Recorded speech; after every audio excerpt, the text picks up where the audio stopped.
Dears, കേളി പുഷ്പം novel തുടരുന്നു. നടക്കില്ലെങ്കിൽ ഞാൻ ജീവിച്ചിരിക്കില്ല കലേഷ്.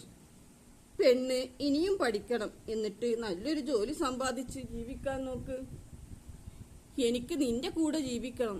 ഞാൻ ഒരുപാട് സ്വപ്നങ്ങൾ കണ്ടു കലേഷ്. രഹന, നീ പറയുന്നത് മനസ്സിലാക്കണം. അവളുമായിട്ട് ബന്ധം തുടങ്ങിയിട്ട് 6 വർഷമായി.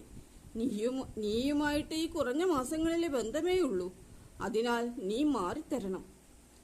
എല്ലാ മോഹങ്ങളും കുഴിച്ചു മൂടി കഴിയുകയായിരുന്നു ഞാൻ. നീയാണത് വീണ്ടും ഉണർത്തിയത് കലേഷ്. രഹന തന്റെ റൂമിലിരുന്ന് കലേഷിന് ഫോൺ ചെയ്തു. ഒരു മാവിൻ തൈ നടുകയായിരുന്ന കലേഷ് ഫോൺ എടുത്തു. ഹലോ, എനിക്ക് നിന്നെ കാണണം, രഹന കൊഞ്ചിക്കൊണ്ട് പറഞ്ഞു. നമ്മൾ ഇനി കണ്ടുകൂടാ രഹന. എന്റെയും ശാലിനിയുടെയും വിവാഹം ഉറപ്പിച്ചു. നീ എന്നെ ചതിക്കുകയായിരുന്നു അല്ലേ കലേഷ്? കരച്ചിലോടെ രഹന ചോദിച്ചു. തുടരും. Please subscribe, like, comment and share.